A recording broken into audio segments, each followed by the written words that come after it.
दोस्तों नमस्कार, हाजिर है एक बार फिर से आज की बड़ी और ताजा खबरों के साथ। बस आपसे निवेदन है, कृपया वीडियो को लाइक कर दें, चैनल को सब्सक्राइब कर लें और घंटी बटन भी दबा दें। वहीं पहली बड़ी खबर है, राहुल गांधी को मिलेगा सोनिया गांधी का साथ। 6 अक्टूबर को भारत जोड़ो यात्रा में होंगी शामिल। ये आपको बता दें कि कांग्रेस के पूर्व अध्यक्ष राहुल गांधी के नेतृत्व में पार्टी की भारत जोड़ो यात्रा चल रही है। पार्टी की अंतरिम अध्यक्ष सोनिया गांधी भी इस यात्रा में शामिल होंगी। सोनिया गांधी 6 अक्टूबर को कर्नाटक में भारत जोड़ो यात्रा से जुड़ेंगी। राहुल गांधी ने 7 सितंबर को तमिलनाडु के कन्याकुमारी से इस यात्रा की शुरुआत की थी। 150 दिवसीय यात्रा के दौरान 3500 किलोमीटर की दूरी तय की जाएगी। इस यात्रा का समापन जम्मू कश्मीर में होगा। इस दौरान कांग्रेस नेता राहुल गांधी ने कहा कि उनकी भारत जोड़ो यात्रा उस विचारधारा से लड़ाई है जिसने महात्मा गांधी की हत्या की थी। राहुल गांधी ने कहा कि इस विचारधारा ने पिछले 8 वर्षों में असमानता, विभाजन और हमारी कड़ी मेहनत से प्राप्त स्वतंत्रता का क्षरण किया है। उन्होंने कहा कि यह यात्रा अहिंसा, स्वराज का संदेश फैलाएगी।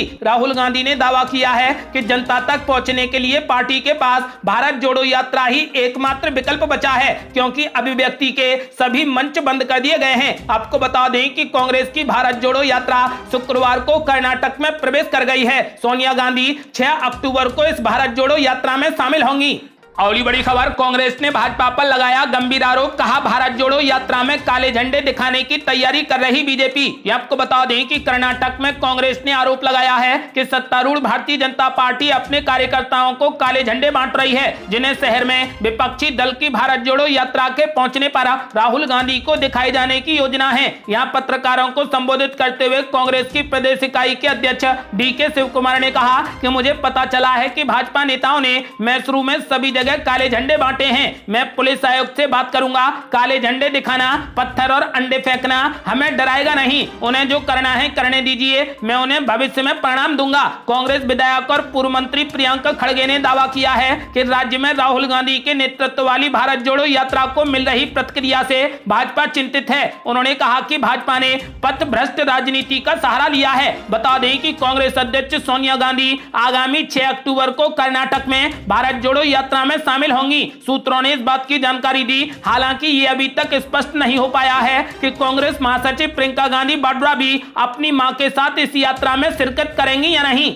अगली बड़ी खबर, शशि थरूर ने मल्लिकार्जुन खड़गे को दे डाला खुला चैलेंज। बोले कांग्रेस अध्यक्ष पद के उम्मीदवारों के बीच हो खुली बहस। आपको बता दें कि कांग्रेस के अध्यक्ष पद के चुनाव में वरिष्ठ नेता मल्लिकार्जुन खड़गे का मुकाबला करने के लिए तैयार लोकसभा सदस्य शशि थरूर ने रविवार को कहा कि वो उम्मीदवारों के बीच में सार्वजनिक बहस के लिए तैयार हैं। इसके पीछे उन्होंने तर्क दिया है कि इससे लोगों की उसी तरीके से पार्टी में दिलचस्पी पैदा होगी जैसे कि हाल ही में ब्रिटेन में कंजर्वेटिव पार्टी के नेतृत्व पद के चुनाव को लेकर हुई थी। उन्होंने यह भी कहा कि कांग्रेस पार्टी के सदस्यों के दिलों में नेहरू और गांधी परिवार की हमेशा खास जगह रही है और हमेशा रहेगी। आपको बता दें कि झारखंड के पूर्व मंत्री KN त्रिपाठी का नामांकन पत्र शनिवार को खारिज होने के बाद अखिल भारतीय कांग्रेस कमेटी AICC के अध्यक्ष पद के चुनाव में अब मुकाबला मल्लिकार्जुन खड़गे और शशि थरूर के बीच होगा। कांग्रेस के अध्यक्ष पद के लिए चुनाव में नामांकन वापस लेने की अंतिम तिथि 8 अक्टूबर है। जरूरत पड़ने पर चुनाव 17 अक्टूबर को कराया जाएगा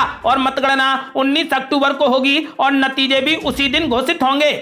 अगली बड़ी खबर, अशोक गहलोत ने शशि थरूर पर बोला बड़ा हमला। शशि थरूर को बताया अनुभवहीन। बोले मल्लिकार्जुन खड़गे की होगी एक तरफा जीत। ये आपको बता दें कि राजस्थान के मुख्यमंत्री अशोक गहलोत ने कहा कि कांग्रेस अध्यक्ष पद के चुनाव में मल्लिकार्जुन खड़गे की एक तरफा जीत होगी, क्योंकि उनके पास में वो अनुभव है जो पार्टी को चलाने के लिए जरूरी है। अशोक गहलोत ने कहा कि ये अनुभव शशि थरूर के पास नहीं है जो कुलीन वर्ग से आते हैं। कांग्रेस अध्यक्ष पद के लिए हो रहे चुनावों पर अशोक गहलोत ने अपनी प्रतिक्रिया में कहा कि खड़गे के पास में एक लंबा राजनीतिक अनुभव है, उनका दिल साफ है, वो दलित समुदाय से ताल्लुक रखते हैं। खड़गे के कांग्रेस अध्यक्ष पद का चुनाव लड़ने के फैसले का हर कोई स्वागत कर रहा है। खड़गे के प्रस्तावकों में से एक अशोक गहलोत ने सचिवालय में राष्ट्रपिता महात्मा गांधी को श्रद्धांजलि अर्पित करने के बाद संवाददाताओं से बातचीत में कहा कि शशि थरूर भी अच्छे आदमी हैं, वो अच्छे विचार रखते हैं, लेकिन वो कुलीन वर्ग से आते हैं। अशोक गहलोत ने कहा कि कार्यकर्ता क्या सोचते हैं, ब्लॉक बूथ जिला स्तर पर पार्टी संगठन कैसे मजबूत होगा, इन सब का अनुभव खड़गे साहब को कहीं ज्यादा है। उसकी तुलना शशि थरूर से नहीं की जा सकती। ऐसे में स्वाभाविक रूप से खड़गे की एक तरफा जीत होगी। गौरतलब है कि कांग्रेस के अध्यक्ष पद के लिए मल्लिकार्जुन खड़गे और शशि थरूर के बीच में सीधा मुकाबला है। 80 वर्षीय खड़गे ने चुनाव लड़ने के लिए राज्यसभा में नेता प्रतिपक्ष के पद से भी इस्तीफा दे दिया है। और बड़ी खबर, गुजरात में अरविंद केजरीवाल ने कर दिया एक और वादा, कहा आम आदमी पार्टी की सरकार बनी तो गोपालकों को रोजाना देंगे 40 रुपए का भत्ता। ये आपको बता दें कि दिल्ली के मुख्यमंत्री और आम आदमी पार्टी के राष्ट्रीय संयोजक अरविंद केजरीवाल ने वादा किया है कि यदि उनकी पार्टी गुजरात की सत्ता में आई तो प्रत्येक गाय के लिए पालक को रोजाना 40 रुपए दिए जाएंगे और गैर दुधारू मवेशियों के लिए प्रत्येक जिले में एक गौशाला बनाई जाएगी। राजनीतिक विशेषज्ञों का मानना है कि केजरीवाल की यह घोषणा गुजरात में सत्तारूढ़ भारतीय जनता पार्टी का मुकाबला करने और हिंदू मतदाताओं को आकर्षित करने के लिए है। केजरीवाल ने दावा किया है कि बीजेपी और विपक्षी कांग्रेस आम आदमी पार्टी के वोट काटने के लिए एकजुट हैं और खुफिया ब्यूरो की एक रिपोर्ट के मुताबिक उनकी पार्टी आम आदमी पार्टी राज्य में अगली सरकार बना रही है। केजरीवाल ने राजकोट में संवाददाता सम्मेलन में कहा कि दिल्ली में हम प्रत्येक गाय पर 40 रुपए रोजाना देते हैं। दिल्ली सरकार इसमें से 20 रुपए देती है, बाकी 20 रुपए नगर निगम देता है। अगर गुजरात में आम आदमी पार्टी की सरकार बनती है तो हम गायों को पालने के लिए प्रत्येक गाय पर 40 रुपए रोजाना देंगे। उन्होंने बताया कि गैर दुधारू और आवारा पशुओं के लिए प्रत्येक जिले में गौशाला बनाई जाएगी। केजरीवाल ने वादा किया है कि आम आदमी पार्टी सरकार राज्य में गायों की बेहतरी के लिए आवश्यक कदम उठाएगी। अरविंद केजरीवाल ने कहा कि अगर उनकी पार्टी सत्ता में आई तो वो सभी लोगों के लिए बिना किसी भेदभाव के काम करेगी। उन्होंने दावा किया है कि आम आदमी पार्टी को हराने के लिए बीजेपी और कांग्रेस गुजरात में एक साथ आ गए हैं और कांग्रेस को आम आदमी पार्टी के वोट तोड़ने का काम दिया गया है। अरविंद केजरीवाल ने दावा किया है कि एक सूत्रों ने एक आईबी रिपोर्ट के बारे में बताया जिसके अनुसार अगर आज गुजरात विधानसभा चुनाव होते हैं तो आम आदमी पार्टी राज्य में सरकार बनाएगी, लेकिन सामान्य बहुमत से। उन्होंने दावा किया है कि जब से ये रिपोर्ट आई है ये दोनों दल एकजुट हो गए हैं, वे गुप्त बैठकें कर रहे हैं। दोनों पार्टियां आम आदमी पार्टी को बुरा भला कहने के लिए एक ही भाषा का इस्तेमाल कर रही हैं। केजरीवाल ने आगे कहा कि बीजेपी विरोधी वोटों को विभाजित करने के लिए कांग्रेस को मजबूत करने की कोशिश कर रही है। केजरीवाल ने यह भी दावा किया है कि 182 सदस्यीय गुजरात विधानसभा में कांग्रेस 10 से अधिक सीटें नहीं जीतेगी और वो भी बीजेपी में शामिल हो जाएंगे। उन्होंने कहा कि कांग्रेस को वोट देना व्यर्थ है और ऐसा करना गुजरात के हित में भी नहीं है। जो लोग बीजेपी से नाराज हैं उन्हें आम आदमी पार्टी को वोट देना चाहिए। मैं लोगों से दिल्ली और पंजाब के रिकॉर्ड को तोड़ने के लिए कड़ी मेहनत करने की अपील करता हूं। अगली बड़ी खबर, गुजरात में जल्द हो सकता है विधानसभा चुनाव की तारीखों का ऐलान, प्रचार ने पकड़ा जोर। ये आपको बता दें कि गुजरात में विधानसभा चुनाव की तिथि की घोषणा से पहले प्रचार तेज हो गया है और प्रधानमंत्री नरेंद्र मोदी, दिल्ली के मुख्यमंत्री केजरीवाल और कांग्रेस के पूर्व अध्यक्ष राहुल गांधी जैसे प्रमुख नेता राज्य का दौरा कर रहे हैं। शीर्ष राष्ट्रीय नेताओं के लगातार दौरे के मद्देनजर गुजरात के शहरों और गाँव की सड़कें राजनीतिक दलों के विज्ञापन बैनर से अटी पड़ी है। गुजरात में सत्तारूढ़ भारतीय जनता पार्टी के लिए ये चुनाव बेहद महत्वपूर्ण है, जिसका उद्देश्य मोदी के गृह राज्य में सत्ता बरकरार रखना है, जबकि कांग्रेस 27 साल तक सत्ता से बाहर रहने के बाद महत्वपूर्ण राज्य में जीत की उम्मीद कर रही है। वहीं आम आदमी पार्टी के लिए 2 महीने में होने वाले चुनाव एक अखिल भारतीय पार्टी के रूप में उभरने का एक अवसर होगा। राज्य में भाजपा, कांग्रेस और आम आदमी पार्टी के बीच में त्रिकोणीय मुकाबला देखने को मिलेगा। राजनीतिक विश्लेषक हरि देसाई ने कहा कि राजनीतिक दलों ने चुनावों के लिए जोरदार प्रचार शुरू कर दिया है। इसकी तारीख की घोषणा इस महीने किसी भी समय की जा सकती है। अगली बड़ी खबर, मुलायम सिंह यादव की हालत बेहद गंभीर, आईसीयू में किए गए शिफ्ट। अखिलेश यादव और परिवार के लोग मेदांता अस्पताल पहुंचे। ये आपको बता दें कि गुरुग्राम के मेदांता अस्पताल में भर्ती उत्तर प्रदेश के पूर्व मुख्यमंत्री और समाजवादी पार्टी के नेता मुलायम सिंह यादव की रविवार को एक बार फिर तबीयत बिगड़ गई। डॉक्टरों ने उन्हें आईसीयू में शिफ्ट कर दिया है, जहां पर उनकी हालत गंभीर बताई जा रही है। सपा अध्यक्ष अखिलेश यादव परिवार के अन्य सदस्यों के साथ अपने पिता को देखने के लिए रविवार की शाम को गुरुग्राम के मेदांता अस्पताल पहुंच गए। मुलायम सिंह यादव बीते अगस्त महीने से मेदांता अस्पताल में भर्ती हैं और उनका यहां लंबे समय से इलाज चल रहा है। शनिवार रात को उनकी तबीयत अधिक खराब होने पर उन्हें जनरल वार्ड से आईसीयू में शिफ्ट कर दिया गया। अगली बड़ी खबर, मुख्यमंत्री अशोक गहलोत की बगावत पर अब कांग्रेस नेता राहुल गांधी कसेंगे लगाम। ये आपको बता दें कि अशोक गहलोत ने रविवार को जयपुर के गांधी सर्किल पर महात्मा गांधी की प्रतिमा पर पुष्प अर्पित कर उन्हें नमन किया। उसके बाद मीडिया से बातचीत में उन्होंने एक बार फिर सचिन पायलट गुट पर भाजपा से मिले होने का आरोप लगाया। अशोक गहलोत ने कहा कि दूसरों को नेता स्वीकार करने से अच्छा विधायकों ने बगावत करना उचित समझा। सभी जानते हैं कि कुछ नेता भाजपा विधायक के साथ बैठे थे। भाजपा सरकार गिराने समझाने की कोशिश कर रही थी। भाजपा के साथ बैठने वाले हमें स्वीकार नहीं है। मुख्यमंत्री अशोक गहलोत ने बताया है कि जब मैंने प्रदेश कांग्रेस के अध्यक्ष गोविंद डोटासरा को विधायकों को समझाने के लिए भेजा था, विधायक बहुत नाराज थे। मैंने उनसे 2020 में वादा किया था कि मैं आपका अभिभावक बनूंगा। विधायक इस बात से नाराज थे कि राजस्थान में अकेले रहने से उनका क्या होगा। विधायक दल का नेता होने के नाते जो हुआ उसकी मैं जिम्मेदारी लेता हूं। आपको बता दें कि फिलहाल मुख्यमंत्री अशोक गहलोत लगातार बगावत पर उतरे हैं। अब उनकी बगावत पर लगाम कसने के लिए राहुल गांधी ने जिम्मेदारी ले ली है। आपको बता दें कि मुख्यमंत्री अशोक गहलोत की बगावत पर अब राहुल गांधी ही लगाम कसेंगे।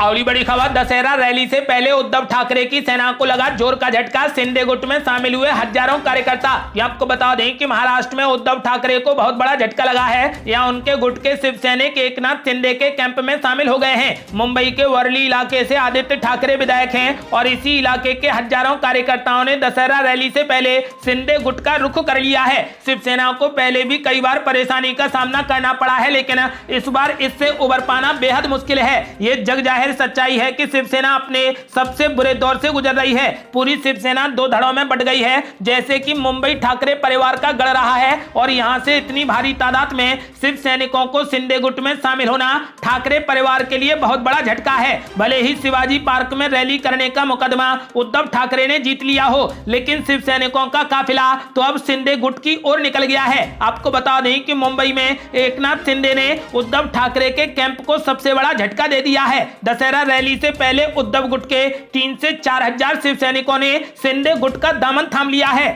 अगली बड़ी खबर, गुजरात विधानसभा चुनाव में किसको मिलेंगी कितनी सीटें, पहले ओपिनियन पोल में हुआ बड़ा खुलासा। यह आपको बता दें कि गुजरात में विधानसभा चुनाव का काउंटडाउन शुरू हो चुका है। बीजेपी के पक्ष में माहौल बनाने के लिए प्रधानमंत्री नरेंद्र मोदी से लेकर गृह मंत्री अमित शाह तक मैदान में उतर चुके हैं। कांग्रेस भी बीजेपी को सत्ता से हटाने में जुटी हुई है। इन दोनों दलों के बीच में अरविंद केजरीवाल इस बार तीसरे खिलाड़ी के तौर पर मैदान में है। ऐसे में एबीपी न्यूज के लिए सी वोटर ने पहला ओपिनियन पोल किया। गुजरात के ओपिनियन पोल में सवाल किया गया कि किसको कितनी सीटें मिलेंगी। आपको बता दें कि 182 सीटों के लिए ओपिनियन पोल किया गया। गुजरात में कुल 182 सीटें हैं, जिसमें से बीजेपी को 135 से 143 सीटें मिल सकती हैं। कांग्रेस को 36 से 44 सीटें मिलने का अनुमान है। वहीं आम आदमी पार्टी को मात्र 2 सीटें मिलती दिख रही हैं और अन्य के खाते में 3 सीटें जाती दिख रही हैं। एबीपी न्यूज के लिए सी वोटर के द्वारा किए गए इस ओपिनियन पोल के आंकड़े गुजरात में बीजेपी की वापसी बता रहे हैं। बीजेपी ने 2017 के चुनाव में 99 सीटें जीती थी। बीजेपी को इस बार पिछली बार से ज्यादा सीटें मिलती दिखाई दे रही हैं। वहीं कांग्रेस की सीट कम हो सकती है। कांग्रेस ने 2017 में 77 सीटों पर परचम लहराया था। ओपिनियन पोल में कांग्रेस को इस बार 30 से ज्यादा सीटों के नुकसान का अनुमान है। वैसे आपका क्या मानना है, इस बार आम आदमी पार्टी, बीजेपी और कांग्रेस को कितनी सीटें मिल सकती हैं? अपनी राय हमें वीडियो लाइक कर कमेंट बॉक्स में जरूर दें।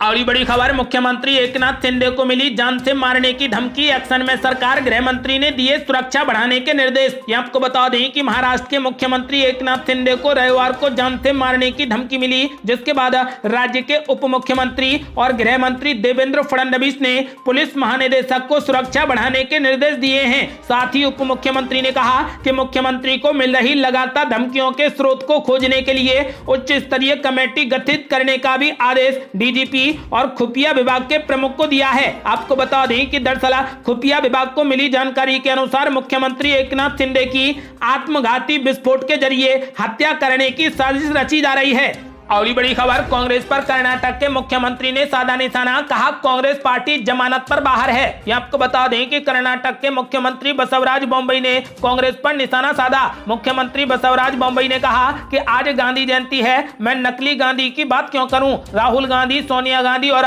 डीके शिवकुमार, पूरी कांग्रेस पार्टी जमानत पर बाहर है। कर्नाटक राज्य कांग्रेस के लिए एटीएम था जो अब चला गया है। आपको बता दें कि मुख्यमंत्री बसवराज बोम्मई ने कहा कि राहुल गांधी, सोनिया गांधी और डीके शिवकुमार, पूरी कांग्रेस पार्टी जमानत पर बाहर चल रही है।